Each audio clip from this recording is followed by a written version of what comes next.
Well, I am not a healthcare provider. I am a type 2 patient. I have diabetes. And I was diagnosed with diabetes in 94. I live on the Squamish territory. It's called West Vancouver, but it's Squamish territory. And I have many friends who share the same diabetes. So we start sharing. So our goal is to share that, yes, you can live well with diabetes, you can live a healthy life, but as we heard from Bobby here, that if you lack self-esteem or love, it's very difficult. So it's extremely difficult to tell someone that you are terrible, but you have to take your medication to get your A1C down. It doesn't work this way. So diabetes examination is just, okay. Okay. So it's a community program, and we go where we are invited. We are not a company or a government organization. We're just people to people. So if you have diabetes, and I doubt there is maybe 10% here today about, so you are part of diabetes examination. So we can share our experience about diabetes. So when we talk about culturally appropriate, and I know you welcome us to Treaty 6 here, land, but really what happens is like Bobby said, if you go to a territory and you're not from there, ask for permission. Don't ask for permission from the health manager. Don't ask permission from the chief and council. Ask permission from the hereditary chief. That's the one who has the power to give you acceptance to be on their territory. So the minute that you go there and you go as a government or as an agency without asking for that, you are rejected in the background. You are the same Indian affairs. I'm not a First Nation, I'm from Egypt, so I understand a little bit about the culture, but I can't say that I know how you feel or how you do things. But I understand if I have an imposed system on me and that system is trying to treat me, it doesn't really work well. So when we say culturally appropriate it's not just the graphics or the words, it's much more deeper than that. So if you are not from there, learn what's happening there. And when we talk about holistic approach, what I learned from the indigenous culture, the medicine wheel, which is different from nation to nation, but it is the foundation for healing for anyone. And so when we look at diabetes care, you are not looking at one element. So the medical system before, or the government, when we measure outcome, they want to see your A1C is less than 7. Doesn't matter how we reach there, just take medication, be a good boy, and have your A1C down. It doesn't matter if you have depression because you're taking medication that causes hypoglycemia. It doesn't really matter. All what we want to see is your A1C is down. So if you want to look at the diabetes and the indigenous people, you have to look at diabetes in general, globally, not just in the First Nation people. The way diabetes is cared for today is wrong because you're looking at one factor, reactive approach. So learn from the medicine wheel, and everyone has their own medicine wheel. And that's the same concept we use in our program. A patient has to be empowered, has to be knowledgeable about diabetes, has to have the tools to manage their diabetes, have to have access to care. But what's important is to build bridging with outside. So we did this program before the First Nation Health Authority in British Columbia. So we had to deal with different health authorities. I'll just give you an example. One problem you have is continuous monitoring of A1C because you don't have labs in the communities. Now the wonderful people of the mobile clinic, they offer that in British Columbia. But what we did is we called the 800 number of Siemens, and we asked them if they donate A1C machine, and they did donate 4 machines to communities, and Northern Health agreed to provide the tools, the things they use to measure, and it made huge impact. So bridging with the outsider is extremely important. The second part is bonding between the community itself. There's, you know how it is. There's always friction between the health manager, the nurses, the community. Sometimes we don't like each other very well, but we all have the same challenge, diabetes or any illness. So let's work together on that. And this is the model that we came up with. You know, we didn't have any idea what needs to be done. I was fortunate enough to travel with Bobby here. We went to many, many nations and listened to the elders, listened to the people, what they want to do. So when we say we need to be active, well, in Haida Gwaii, they said, well, we would like bicycles. In Kitimat, they want to have a canoe. So every nation, they can do their own. So we don't tell you what to do. We share with you what needs to be done. You figure out what needs. We will support you.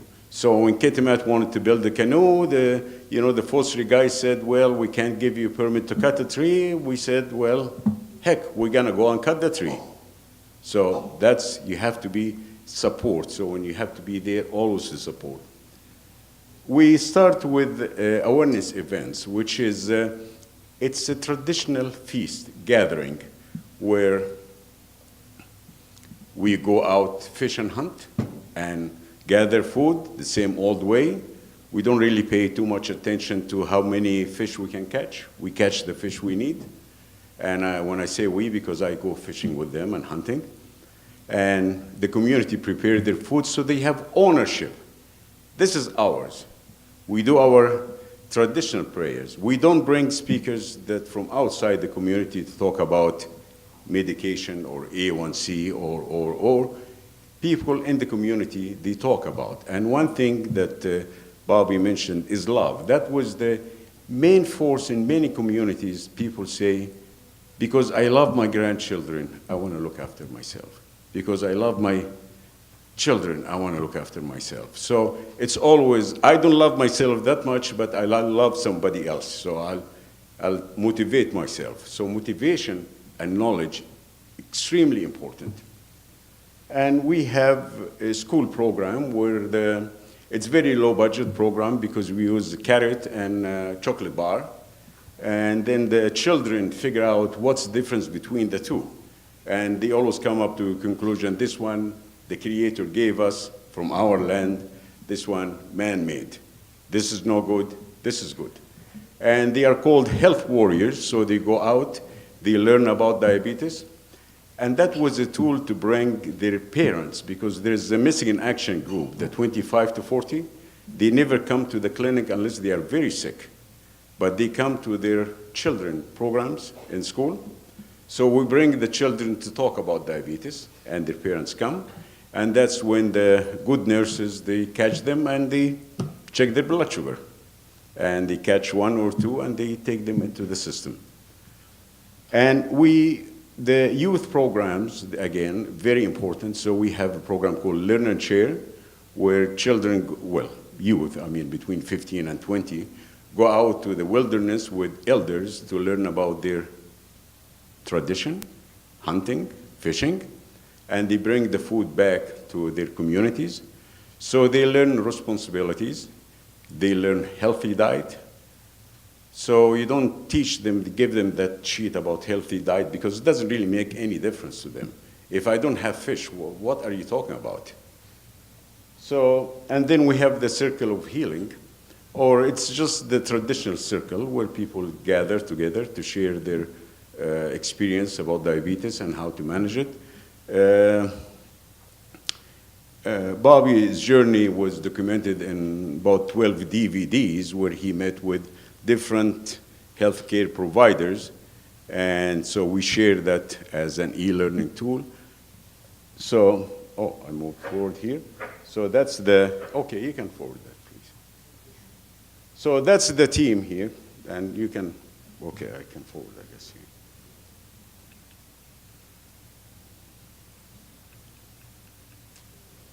Okay, so we have a team. So you find in your community, your team, okay.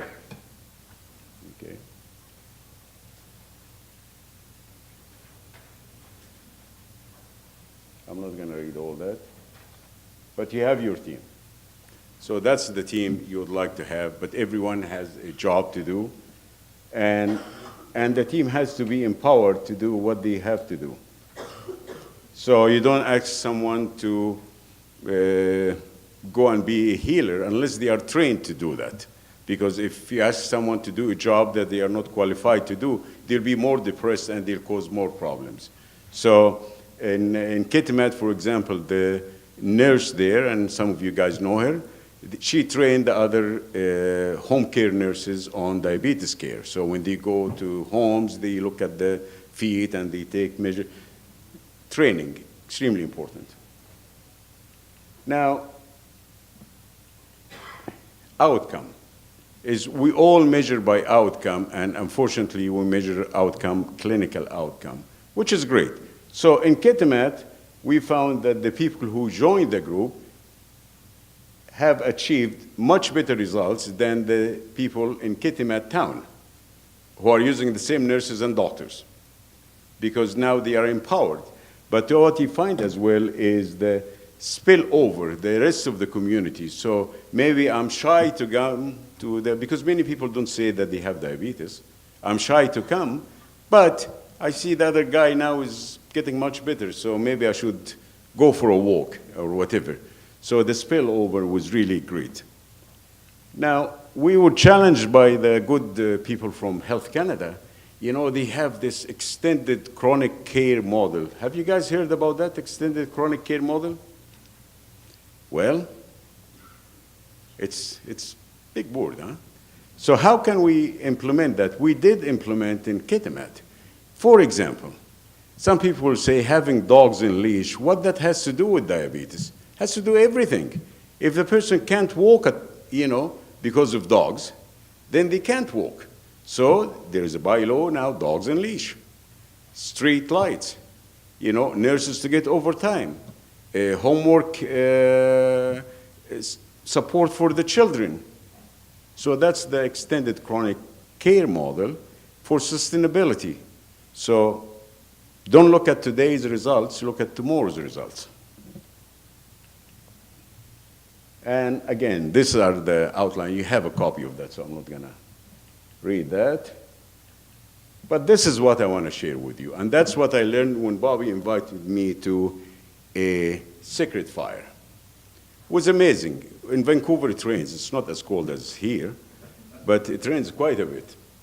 So I say, Hisham, come, we have a secret fire in Kitsilano. So I go there, and there's big pit there and a couple of pieces of wood, and they lit the fire. But there were 3 guys, you call them fire keepers. Some of them still alive, some are passed away. But the fire keepers, in my case here, in this case, that was the nurse and healthcare manager, they keep the fire going. So when you have you start with 2, 3 good people motivated in your community, you give them the support, you start your programs, and then you can keep adding more who are a little bit reluctant to. But these fire keepers could be your gatekeepers. So when you ask the question is, why programs like that are not done in other places? And the answer is gatekeepers. So when you talk about funding, well, there's funding from the ADI, for example. You can get $25,000 for a project. But what kind of project is it? A walking project, a school project, There's no one is accountable for what is happening with that. We just want to say, we opened the medicine chest and we gave $25,000 to each community, so don't come and complain. It's your responsibility you're failing. No, it's not. Money does not solve your problem. It's the fire that solves your problem, and the fire keepers. So it's about empowerment and ownership. I am a person with diabetes. 90% of my diabetes care is me. 5% is my physicians and nurses, and 5% is my support. But at the end of the day, when I'm hypoglycemic, it's me, okay? So, and it will not wait. See, the problem with diabetes, cancer will kill you, no problem. Heart will kill you if you don't take medication. Diabetes is a sneaky disease because it stays with you, you're feeling great, but your body is dying inside. So you're gonna keep that in mind. You have to understand that. And if you are outsider, never promise what you can't deliver. Never promise what you can't deliver. And never tell them what to do. Even for non-Aboriginal patients, don't tell them what to do. Share with them what needs to be done. Let them figure out what needs to do. Now, this is a great teacher here, John Lewy from Powell River, Sliman Nation. So I'm having breakfast with John and say, well, John, why you guys don't have a relation with the hospital? So he hold the napkin in between his fingers, drop it, and then throw it on the table. And hold the napkin again. So what he was trying to say is, it's paper. What they deliver is paper. What is written is paper. Has no spirit, has nothing in it. Anyone can open a book about diabetes and read it. Ta, ta, ta, ta. You know, you have to eat, you have to do that.